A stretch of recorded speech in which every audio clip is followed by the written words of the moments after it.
जागो लोगों जगत के,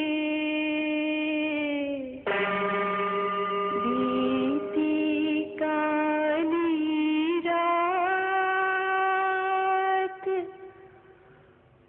हुआ उजाला धर्म का, मंगल हुआ प्रभात।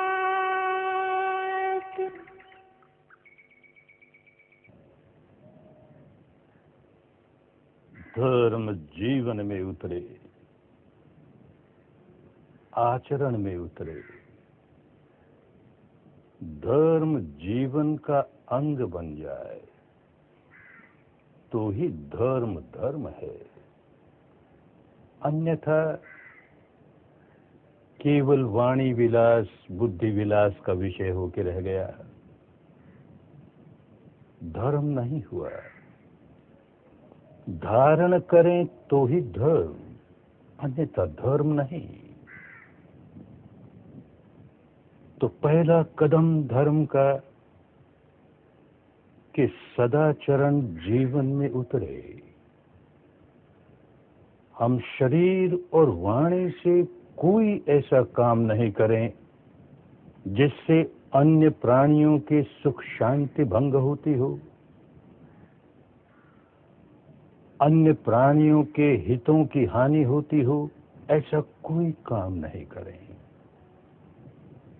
हत्या नहीं करें, चोरी नहीं करें, व्यभिचार नहीं करें, वाणी द्वारा झूठ बोलकर किसी को नहीं ठगें, वाणी से कोई कड़वी बात, चुगली की बात, परनिंदा की बात या निरर्थक निकम्मी बात बिल्कुल नहीं बोलें। इन 4 दुष्कर्मों से बचना है। इन चारों दुष्कर्मों से बचने के लिए एक और दुष्कर्म है जिससे बचना बहुत आवश्यक है, और वो है कि हम नशे पते से दूर रहें। जैसे ही कोई व्यक्ति नशे पते का गुलाम हो जाता है तो ये चारों दुष्कर्म जो नहीं करने चाहिए वो कर गुजरता है, क्योंकि वो अपने आपे में नहीं है। तो नशे पते से भी दूर रहें। नशा केवल मदिरा का ही नहीं होता, ड्रग्स का ही नहीं होता। नशा धन का भी होता है और बहुत बड़ा नशा होता है। नशा राज्य की सत्ता का भी होता है और बहुत बड़ा होता है। उससे भी बचना है। किसी प्रकार का नशा हमारे सिर पर सवार हो जाएगा तो जो दुष्कर्म नहीं करने हैं वो करते चले जाएंगे। इसीलिए कहा प्रमादत्थाना वेरमणि।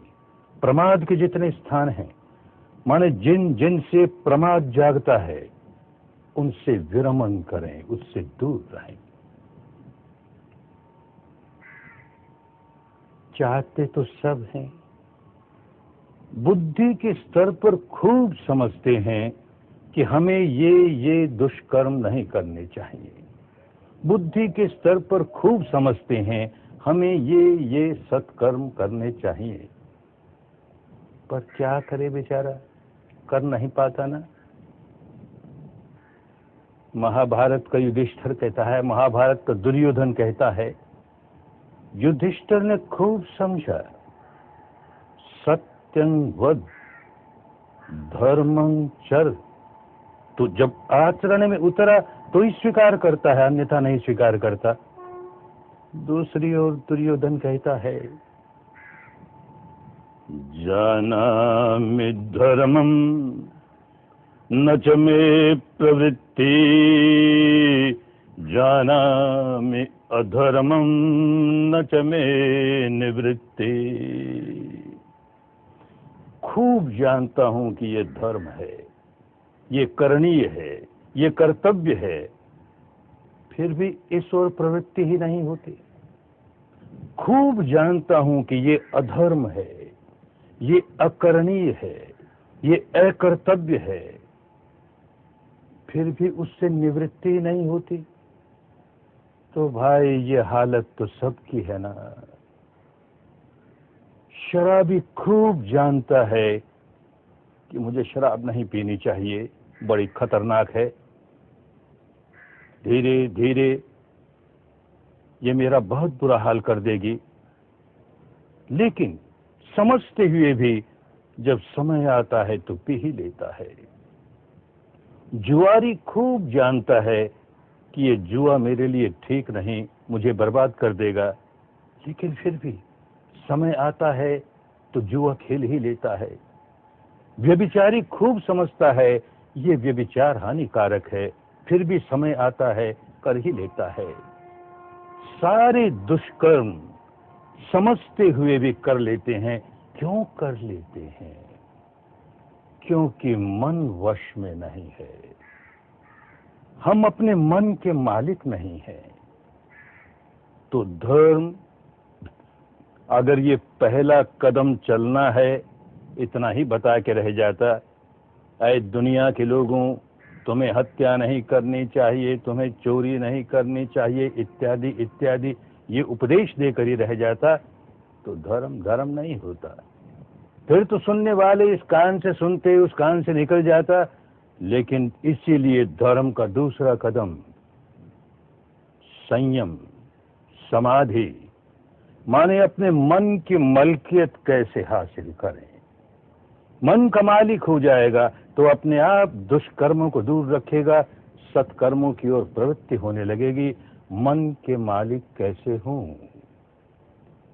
मन को एकाग्र करने के लिए कोई अभ्यास करना होता है, कोई प्रैक्टिस करनी होती है, कोई न कोई आलंबन, कोई न कोई सहारा लेना होता है, जिस आलंबन के आधार पर हम अपने चित्त को एकाग्र कर सकते हैं। अनेक आलंबन होते हैं जिनका सहारा लेकर चित्त को एकाग्र करने का अभ्यास किया जा सकता है। एक आलंबन जो बहुत प्रचलित है कि किसी देवी का, किसी देवता का, किसी ईश्वर का, ब्रह्म का, अल्लाह ताला का, किसी का नाम बार बार मन ही मन उस नाम का उच्चारण करते रहो। बार बार उस नाम का उच्चारण करते करते देखेंगे कि मन एकाग्र होने लगा, शांत होने लगा। और एक साधन किसी देवी की, देवता की, ईश्वर की, ब्रह्म की, अल्लाह ताला की, अपने किसी आराध्य देव की, किसी गुरु की, जिस पर भी श्रद्धा हो, उसका चित्र सामने रखें, उसकी मूर्ति सामने रखें, कुछ देर तक खुली आंखों से देखते रहें, फिर आंख बंद करें, फिर आंख खोल के थोड़ी देर देखें, फिर आंख बंद करें। यूं करते करते करते एक अवस्था ऐसी आएगी कि वो चित्र, वो मूर्ति, वो आकृति बंद आंखों के सामने आने लगेगी। फिर बंद आंखों उस आकृति के सहारे चित्त को एकाग्र करने का अभ्यास करेंगे। ये दो बड़े प्रचलित आलंबन। लेकिन जिसको अपने भीतर प्रज्ञा जगानी है, माने अपना प्रत्यक्ष ज्ञान जगाना है, जिसे विपश्यना के रास्ते चलना है, आगे जाकर जो तीसरा कदम है वो कदम उठाना है, उसके लिए काम की बात नहीं। चित्त एकाग्र जरूर हो जाएगा, लेकिन काम की बात नहीं। क्यों काम की बात नहीं?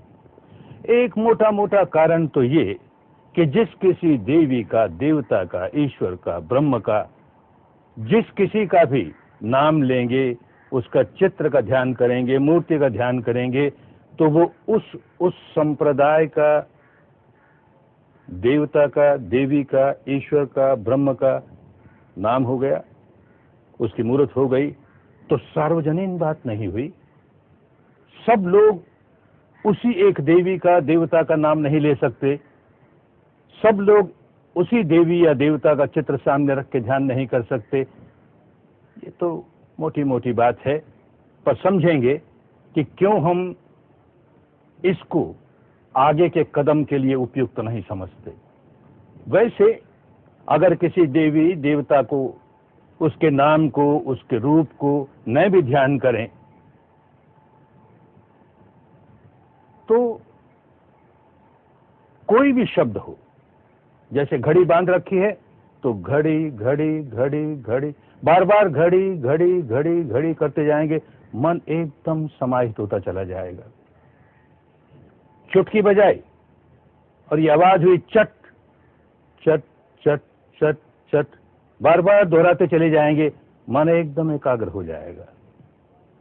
ताली बजाई, आवाज हुई पट, तो पट पट पट पट, बार बार उच्चारण करते चले जाएंगे, मन ही मन उच्चारण करते चले जाएंगे, देखेंगे मन एकदम शांत होने लगा, समाहित होने लगा।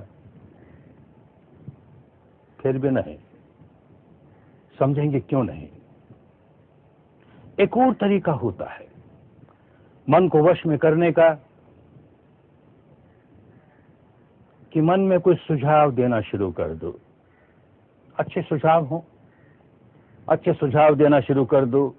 कोई कल्पना करनी शुरू कर दो, मैं नित्य हूं, मैं शाश्वत हूं, मैं ध्रुव हूं, मैं अजर हूं, मैं अमर हूं, मैं निर्मल हूं, मैं निर्लेप हूं, मैं शुद्ध हूं, मैं बुद्ध हूं, इत्यादि इत्यादि।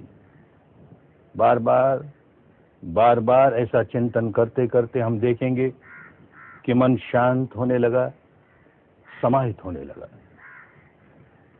नहीं, इसे भी नहीं स्वीकार करते। तब क्या करें? तो विपश्यना के रास्ते ले जाने वाली परंपरा हमारे लिए एक ऐसा आलंबन देती है जो कि इन सब से दूर है, और वो है हमारा अपना सांस, सहज स्वाभाविक सांस। जैसे भी आ रहा है, जैसे भी जा रहा है, बस उसे जानते रहो। सांस की कसरत नहीं करनी, बिल्कुल नहीं। सांस पर नियंत्रण नहीं करना, बिल्कुल नहीं। प्राणायाम बिल्कुल नहीं। सहज स्वाभाविक सांस, जैसे भी आ रहा है, जैसे भी जा रहा है। लंबा है तो लंबा है, उसे ओछा करने की कोशिश नहीं करेंगे। ओछा है तो ओछा है, उसे लंबा करने की कोशिश नहीं करेंगे। बाईं नासिका से गुजरता है तो बाईं से गुजरता है, दाहिनी से गुजरता है तो दाहिनी से गुजरता है, दोनों में से गुजरता है तो दोनों में से गुजरता है।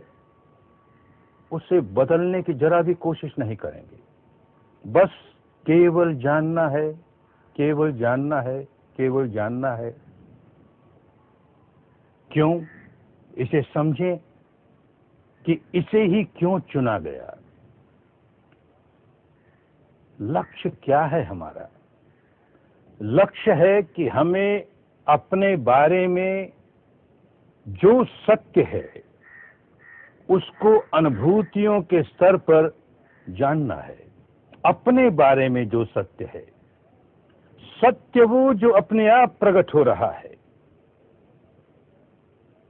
उस सत्य को जानते जानते हम निसर्ग के सारे नियमों को जानने लगेंगे, कुदरत के कानून को जानने लगेंगे, विश्व के विधान को जानने लगेंगे, धर्म को जानने लगेंगे। अपने आप को जानने का काम हमारे लिए चित्त को निर्मल करने का रास्ता खोल देगा। और हमें चित्त निर्मल करना है। केवल एकाग्र करके रह गए और चित्त निर्मल नहीं हुआ तो काम की बात नहीं हुई। किसी बगुले को देखा होगा, कितना एकाग्र चित्त होकर के तालाब के किनारे खड़ा है, सारा ध्यान उस तालाब पर है। किस बात पर ध्यान लगा है? कोई मछली दिख जाए उसे हड़प कर ले। ऐसे ही किसी बिल्ली को देखा होगा, चूहे के बिल के पास कैसे खड़ी, एक रोआ नहीं हिलता, बहुत एकाग्र है, कुछ चूहा निकले उसे हड़प कर ले। किसी शिकारी को देखा होगा, अपनी दूनली बंदूक पर कैसे ध्यान लगाए बैठा है, सामने शिकार आए और उसे धाए मार दे। ये सारी एकाग्रताएं हैं, नहीं, चित्त को निर्मल करने वाली नहीं है। तो हमें अपने बारे में जो सच्चाई है उसे जानते हुए साथ साथ चित्त के निर्मलता का काम भी करना है। वो तभी होगा जब अपने बारे में जो सच्चाई अपने आप प्रकट हो रही है उसे जानेंगे। तो कुदरत का जो कानून बाहर काम कर रहा है, देखेंगे वही भीतर काम कर रहा है। कुदरत का जो कानून बाहर काम कर रहा है वो तो हम बुद्धि से समझेंगे, उसको समझ भी लेंगे तो अपने भीतर अपने चित्त को निर्मल करने का काम कैसे करेंगे? वही कुदरत का काम जो भीतर काम कर रहा है, वही कुदरत का नियम जो भीतर काम कर रहा है, उससे जब अनुभूतियों से जानने लगेंगे तो चित्त में सुधार आने लग जाएगा। इसीलिए हमारे यहाँ के संतों ने कहा, इस रास्ते से गुजरे होंगे, इसीलिए कहा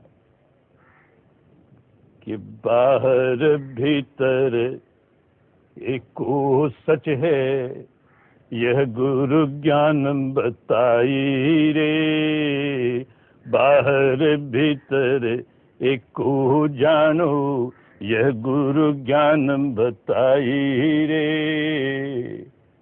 जन नानक बिन आपा चीने, ओ कटे न भ्रम की काई रे।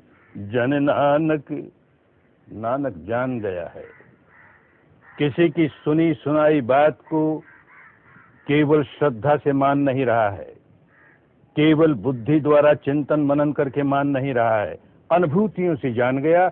तो कहता है कि हर व्यक्ति इसी प्रकार अनुभूति से जाने, सच्चाई को अपने भीतर अनुभूति से जान लेगा तो सारे भ्रम टूट जाएंगे, भ्रांतियां टूट जाएंगी।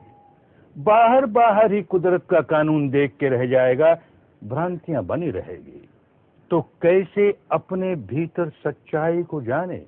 सच्चाई को कल्पना नजदीक नहीं आने पाए, और सच्चाई वो जो अपने आप प्रकट हो रही है। किसी सच्चाई का आरोपण न करने लगे, किसी सच्चाई का निर्माण न करने लगे। तभी कहा, उत्थापिया न जाई किता न हुई, आपो आप निरंजन सोई। थापिया न जाई, जो सच्चाई प्रकट हो रही है उस पर कुछ और न थोपने लगे, कुछ इम्पोज न करने लगे, और कीता न होई, कुछ क्रिएट न करने लगे। आपो आप निरंजन सोई, जो सत्य अपने आप प्रकट हो रहा है, अरे वो निरंजन है, वही ईश्वर है, क्योंकि वो सत्य है, अपने आप प्रकट हो रहा है। तो जो सांस अपने आप आ रहा है उसमें कोई छेड़छाड़ नहीं करनी, उसके साथ कोई शब्द नहीं जोड़ देना, उसके साथ कोई रूप कोई आकृति नहीं जोड़ देनी, उसके साथ कोई कल्पना नहीं जोड़ देनी, जैसा भी है। तो कर्ता भाव भी समाप्त और भोक्ता भाव भी समाप्त, बस दृष्टा भाव से जैसा है वैसा है।